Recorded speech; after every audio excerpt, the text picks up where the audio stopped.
জাহান্নামের আগুন এমন ভয়ঙ্কর আগুন, শরীরের যে কোনো জায়গায় লাগা মাত্র কলিজা পর্যন্ত ভুনা হয়ে যাবে। মদিনার নবী বলতেছেন 500 বছর দূর, ওই 500 বছর দূরের থেকে জাহান্নামের আগুনের গরমটা আসিয়া জাহান্নামীর শরীরের মধ্যে যখন লাগবে, জাহান্নামের আগুনের গরমে শরীরের চামড়াগুলো খসে খসে পড়ে যাবে। ওরে নবীর উম্মতের দল, চোখ দুইটা বন্ধ করে 1 মিনিট চিন্তা কর। একটু ওই কবরের মধ্যে যাওয়ার পর, যেখানে আপন নাই, কেউ বাতি নাই, গুনাহগার হয়ে যদি কবরে যাও, এরে বান্দা ওই মাটির চাপ সহ্য করতে পারবি? ওই কবরের মধ্যে জাহান্নামের আগুন সহ্য করতে পারবা নি রে বাবা? আল্লাহর কাছে ক্ষমা চাও। ও আল্লাহ, আমার মতো দুর্বল আর কেউ নাই, একটা বেতের বাড়ি সহ্য করতে পারি না, জাহান্নামের আগুন আর কেমন করে সহ্য করব? এই কথাটা যার দিলে আসছে তারা ঘুমাইতে পারে না, তারা কান্না কান্না খানা খাইতেছে, হঠাৎ করে আহ বলে আওয়াজ দেয়, হঠাৎ করে চিৎকারের আওয়াজ। বান্দা ঘুমাইতে গেল, হঠাৎ করে আহ করে আওয়াজ দেয়, ওই বান্দার অন্তরে ভয়, আরে আমি কি জান্নাত কামাই করতে পেরেছি? জান্নাতের টিকিট পাইলেন 10 জন সাহাবা, আবু বকর, ওমর, ওসমান, আলী। এদের ইতিহাস পড়ে দেখো, সারা জিন্দেগি কান্না করেছেন, অন্ধকার কবরে কি উপায় হবে আমার, আমি একা একা কবরের মধ্যে কিভাবে থাকবো? ওসমান রাদিয়াল্লাহু তাআলা আনহু কবরের কিনারা দিয়ে গেলে হাউ মাউ করে কান্না করতেন, কারণ এই মরণের পরে প্রথম ঘাটি কবর। এই চিন্তা যখন আসতো, চোখের পানি ধরে রাখতে পারতেন না। এরে আল্লাহর বান্দা, নবীর তরিকা মতো চললে ব্যবসা বাণিজ্য বন্ধ হবে না, লেখাপড়া স্কুল কলেজ বন্ধ হবে না, নবীর তরিকা মতো চললে কারো চাকরিও নষ্ট হবে না। ও আল্লাহর বান্দা, তওবা করে নাও, জীবন চলে যাবে, গলায় ছুরি আসবে, আর জীবনে নামাজ ছাড়ব না। এরে নবীর উম্মতের দল, যখন আল্লাহর মোহাব্বত অন্তরে জন্মায় গেল, আর জাহান্নামের ভয় অন্তরে জন্মায় গেল, ওই আফ্রিকার জঙ্গল থেকে বেলাল আমার নবীর দরবারে দৌড়ায়, আমার নবীর মোহাব্বতে পাগল হয়ে গেলেন বেলাল। মসজিদে নববীর মধ্যে আজান দেয় নবীর আশিক, ওই বেলাল এত গরিব, বেঈমান উমাইয়ার বাড়ি কাজ করে। উমাইয়া দেখে বেলালের ঠোঁটের ভিতরে কি যেন আওয়াজ নড়াচড়া করে। বেলাল, কিসের আওয়াজ করো? বলে, আমি আমার মালিকের নাম স্মরণ করি, আল্লাহর জিকির করি। উমাইয়া বলে, কোনো আল্লাহ নাই, কোনো জিকির নাই। যত বাধা দেয় বেলালের আওয়াজ আরো বেড়ে যায়, যত বাধা দেয় তত আওয়াজ বেড়ে যায়, কারণ এটা তো আল্লাহর দেওয়া কারিশমা। ইমানের মধ্যে যখন আঘাত বেশি হবে, ইমানদারের ইমানের স্পিরিট বেড়ে যাবে। মুসলমানের ইসলামে যখন আঘাত হবে, ইসলামওয়ালাদের ইমানের তেজ আর শক্তি বেড়ে যাবে। বেলালের উপরে যত আঘাত, বেলালের আওয়াজ বেড়ে গেল। বেলালকে এবার উত্তপ্ত গরম গরম গরম বালুর মধ্যে টানতেছে, বেলালের পিঠের চামড়াগুলো পুড়িয়া যাইতেছে। বেলাল কান্না করে বলে, হে মালিক, দুনিয়ায় কষ্ট দেয় সহ্য করা সম্ভব, মরণের পরে কোনো আযাব সহ্য করতে পারবো না রে আল্লাহ, জাহান্নামের আযাব থেকে তুমি মাফ করে দাও। এরে নবীর উম্মতের দল, আল্লাহর কাছে বিনয়ের সাথে তওবা করো রে বাবা। দুনিয়াটা কিছুই না, দুনিয়াতে একসে তুমি আসছো একা, আবার কেমন যেন একাই হয়ে যাইতেছি। এক সময় দেখতেছি আমার বন্ধু অনেক ছিল, এখন অনেকেই নাই। খেলার মাঠে কত খেলছি, কত বন্ধু ছিল, আজকে অনেকের এই দেখি না, খবরও জানি না কই আছে। লেখাপড়ার জীবনে কত বন্ধু নাই নাই, কেমন যেন নিজেকে মাঝে মাঝে অসহায়ের মতো মনে হয়। ডানে দেখি অন্ধকার, বামে অন্ধকার। আব্বা ছিল, মোবাইলে খবর নিতেন, অনেকের বাবাও নাই, রাত্রের গভীরে বাবায় মোবাইল করে খবর নিতেন। কোথায় তুমি খানা খেয়েছো, ঘুমিয়েছো নাকি, শরীরের কি হালাত? যার বাবা নাই তারে আর মোবাইল দিয়া কেউ খবর নিতে পারে না।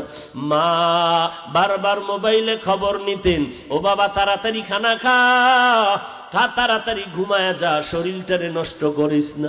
যার মা নাই, যার বাবা নাই, তারে খবর নেওয়ার মতো কেউ নাই। এতিমের মতো মনে হইতেছে। মা গেল, বাবা গেল, ভাই গেল, বোনেরা গেল, আপন জনেরা সবাই চলে গেল। একদিন ডানে বামে তাকায় দেখবি আপন বিবিও নাই। একদিন তাকায় দেখবা বাবা সন্তানও আর কাছে নাই। কেমন যেন একা একা অবস্থা। আগে নিজের শক্তি দিয়ে কাজ করতারে যুবক, তিনজনের কাজ একা করিয়া তিনজনের টাকা কামাই করতে পারতা, কিন্তু এখন আর সেই শক্তি নাই রে বাবা। সারাটা দিন ডিউটি করলে তোমার মাথা ব্যথা, পেট ব্যথা শুরু হয়ে যায়। এখন কেমন যেন শরীরটা দুর্বল হতে চলছে, কেমন যেন একা একা হয়ে যাইতেছো। খবর আসতেছে তোমার মা নাই, খবর আসতেছে তোমার বাবা নাই, মোবাইলে খবর আসতেছে তোমার বন্ধু নাই, তোমার ভাই নাই।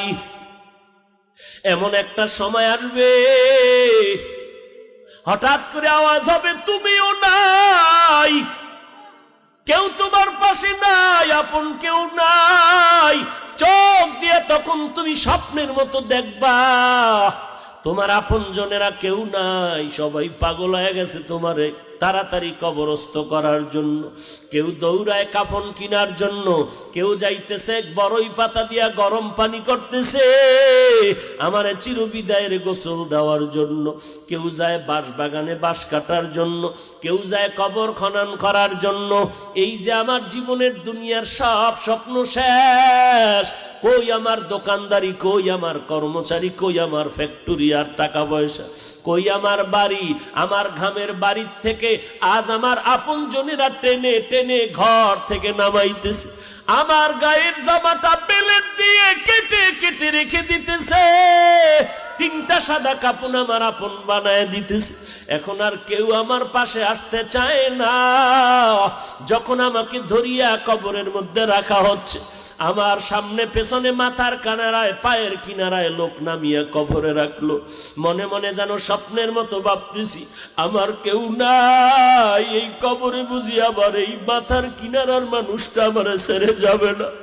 কিন্তু বাঁশের চালিটা যখন বিছাইতেছে, বাঁশের চালির উপরে যখন হোগলা পাতার পলিথিন দিয়া ঢাকতেছে, হঠাৎ করে দেখি পায়ের কিনারার লোকটাও লাফ দিয়ে উঠিয়ে গেল, আমার মাথার কিনারার লোকটাও উঠিয়ে গেল। এখন আমার ডানে বামে তাকায় দেখি কেউ নাই, মাটি আর মাটি। সবাই আমার গায়ের উপরে বাঁশের চালি বিছাইয়া মাটি দায়ার উপরে মিনহা খালাকনাকুম ওয়া ফিহা নুঈদুকুম ওয়া মিনহা নুখরিজুকুম তারাতান উখরা। চিরবিদায়ের আওয়াজ দিয়া আমারে বুঝাইতেছে মাটির তৈরি মানুষ, মাটির মধ্যে চিরনিদ্রায় চলে যা। মাটি পাড়ায়া পাড়ায়া দিতেছে, একটা ছিদ্র নাই, টেলিফোনের ব্যবস্থা নাই, সবাই পাড়াইয়া পাড়াইয়া মাটি দিয়া সবাই চলে গেল। এখন আমি কবরে একা, একটু ছিদ্র নাই, একটু বাতি নাই, একটা বিছানাপত্র নাই। এখন শীতের ভিতরে কত কম্বল ল্যাপ গায়ে দিলাম, কত কোট গায়ে দিয়া থাকলাম, চাদর গায়ে দিলাম, কিন্তু এখন যদি মরে যাই আমারে খালি বিছানায় কবরে ফালায় রাখবেন। আমি অন্ধকারে একা থাকতে বড় ভয় পাই। আমি বাতি জ্বালাইয়া একা থাকি না, হয় অন্ধকারে থাকতে পারি না, ভয় লাগে। কিন্তু কবরের অন্ধকারে কেমন করে থাকবি রে গোলাম? ওই কবরে বাতি ছাড়া কেমন করে থাকবি? যদি একটু জিকিরের আলো নিয়ে কবরে যেতে পারো, যদি একটু নামাজের আলো নিয়ে কবরে যাও, নামাজ রোজার আলো নিয়ে যদি কবরে যাও, ওই কবরে কোরআন গিয়া বলবে খবরদার ডিস্টার্ব করবা না, এই বান্দার বন্ধু আমি কোরআন আসছি সহযোগিতার জন্য। কিন্তু বান্দা যদি তোমার কাছে কোনো আলো না থাকে, জিকিরের আলো নাই, নামাজের আলো নাই, রোজার আলো নাই, সুন্নতের আলো নাই, কোনো আলো যদি না থাকে, অন্ধকার অন্ধকার। এই অন্ধকারের মধ্যে দেখবা হঠাৎ করে বিকট বিকট আওয়াজ শোনা যাইতেছে। কিসের এত আওয়াজ? আল্লাহ তখন দেখায় দিবে বড় বড় সাপ তোর কবরের দিকে ঢুকতেছে রে গোলাম। কবরের মধ্যে সাপ করে কবরের মধ্যে ঢুকতেছে সে আওয়াজ, তোমার কাছে কোনো আলো নাই, দেখবা চারিদিকে শুধু বিকট আওয়াজ। ওরে আল্লাহর গোলাম, আল্লাহ বলবে রে নাফরমানের আর সহ্য করা যাবে না, সময় দেওয়া হবে না। এরে কবরের মাটি দুই পার্শ্ব থেকে বেদিন বেঈমানের বেনামাজির এত জোরে জোরে চাপ দাও, চাপের কারণে পাজরের হাড্ডি চুরমার হয়ে যাবে। এরে আল্লাহর বান্দা তওবা করো, চোখের পানি ছেড়ে কাঁদো। আমার মায়ার নবীর কোনো গুনাহ নাই, সেও যদি কান্না করতে পারেন, আবু বকরের মতো বান্দা জান্নাতের সুসংবাদ পাইয়াও যদি চোখের পানি ছেড়ে কবরের ভয়ে কান্না করতে পারেন, ওমরের মতো বান্দা ঈদের দিনও বসিয়া কান্না করে আমার কবরে কি উপায় হবে? ও বান্দা তোমা কেন কাঁদবা না? হযরত ওসমান যদি কান্না করেন, তুমি আমি কেন কান্না করব না? গুনার কারণে আমার দিলটা পাথর, চোখে পানিও নাই। ডানে বামে তাকায়া দেখো কার চোখে পানি আছে, হাতটা বাড়ায়া দোয়া চাও। কান্নাওয়ালার দোয়া খালি ফেরত যাবে না। ওরে সাদা দাড়িওয়ালা পাইলে দোয়া চাও, বাবারে পাইলে দোয়া চাও, বাবার বয়সের লোকটা পাইলে দোয়া নাও। দোয়া ছাড়া তোমার গুনাহ ছাড়তে পারবা না, দিল নরম হবে না। আল্লাহর কাছে তৌফিক চাও, হে আল্লাহ কান্নাওয়ালা চক্ষু দান করে দাও। যেই চোখে পানি নাই ও চোখ আমি চাই না রে আল্লাহ। যেই জবানে তোমার নামের জিকির নাই ওই জবান আমি চাই না। যেই অন্তরে আখিরাতের ফিকির নাই সে অন্তর চাই না। ও আল্লাহ তুমি মাফ করে দাও। জীবনে বহু অন্যায় করেছি, আর করব না। নামাজ আর ছাড়বো না, বেপরদায় চলবো না, মা বাবাকে কষ্ট দিব না, আলেম ওলামাদের বিরোধিতা করব না, নবীর সুন্নাত অনুযায়ী চলবো, সহিভাবে কোরআনটা শিখবো। ও আল্লাহ তুমি আমাকে মাফ করে দাও। আমাদের সবাইয়ের গুনাহগুলো মাফ করে দাও। আমাদের গুনাহ থেকে হেফাজত করো। তওবা করার মতো তৌফিক দান করে দাও। তওবার উপরে মজবুত হয়ে চলার মতো আমাদের সবাইকে তৌফিক দান করে দাও, আমিন। আলহামদুলিল্লাহি রাব্বিল আলামিন, ওয়াসসালাতু ওয়াসসালামু আলা সাইয়্যিদিল আমবিয়া ওয়াল মুরসালিন ওয়া আলা আলিহি ওয়া আসহাবিহি আজমাইন। ইয়া আরহামার রাহিমিন, ইয়া আরহামার রাহিমিন, ইয়া আরহামার রাহিমিন। রব্বিরহামহুমা কামা রব্বায়ানি সগীরা। ও আল্লাহ তাকায় দেখেন এখানে কারা মা হারা ইতিম।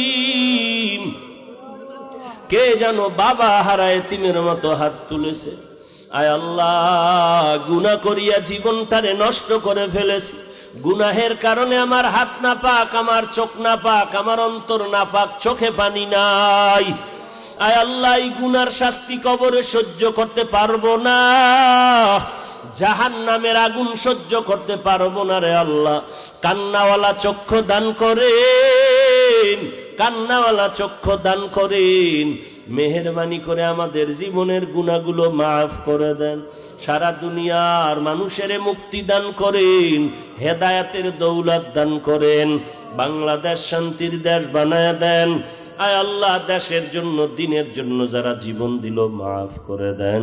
এখনো যারা চেষ্টা করে কবুল করে নেন। আয় আল্লাহ নবীর সুন্নাতওয়ালা জীবন দান করেন। আয় আল্লাহ মা বোনদের পর্দানিশী বানায় দেন, সন্তানগুলো নেককার বানায় দেন। প্রত্যেক মা বাবাকে নেককার সন্তানের মা বাবা হওয়ার তৌফিক দান করেন। সহিভাবে কোরআন পড়ার তৌফিক দান করেন। আমাদের সবাইকে মোবাইলের গুনাহের থেকে হেফাজত করেন আল্লাহ। মোবাইলের গুনাহের থেকে হেফাজত করেন, মোবাইলের গুনাহের থেকে হেফাজত করেন আল্লাহ। আয় আল্লাহ যারা কামাই রুজি ব্যবসা করে হালাল ভাবে বরকত বাড়ায়া দেন, হারাম থেকে হেফাজত করেন আল্লাহ। মা বাবার খেদমত করার তৌফিক দান করেন।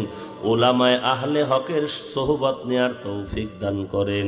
আয় আল্লাহ সহিভাবে কোরআন পড়ার তৌফিক দান করেন। সবার সিনায় হেদায়েতের বাতি জ্বালায়া দেন। চলার পথে ইজ্জতের সাথে হেফাজত করেন। আয়োজনকারীদের কবুল করে নেন। দান সৎকাকারী সহযোগিতাকারীদের কবুল করে নেন। প্রশাসনিকভাবে যারা কাজ করে দিনদার বানায় দেন। আয় আল্লাহ সবাইকে দিনের খালেস খাদেম বানায় দেন। আয় আল্লাহ রিয়া হাসাদ কিবির দূর করে ইখলাস দান করেন। হাসিদিনদের হাসাদ থেকে হেফাজত করেন, মুনাফিকদের বদনজর থেকে হেফাজত করেন। আয় আল্লাহ সমস্ত প্রোগ্রামগুলো কুদরতের হাতে সুস্থতার সাথে নিরাপদে কামিয়াবির সাথে কবুল করে নেন। আয় আল্লাহ সমস্ত প্রতিবন্ধকতা দূর করে দেন। সমস্ত মসজিদ মাদ্রাসাগুলো কবুল করে নেন। অন্যান্য প্রতিষ্ঠানগুলো নবীর আদর্শওয়ালা বানায় দেন। আমাদের সন্তানগুলো দিনদার হিসাবে কবুল করে নেন। সবাইকে নেককার সন্তান বেশি বেশি দান করেন আল্লাহ। সমস্ত মুসিবত থেকে হেফাজত করেন আল্লাহ। আয় আল্লাহ মেহেরবানি করে আমাদের মুরব্বী যারা কবরে, সবার কবর জান্নাতের বাগান বানায় দেন। যারা বেঁচে আছেন দীর্ঘ নেক হায়াত দান করেন, দীর্ঘ নেক হায়াত দান করেন।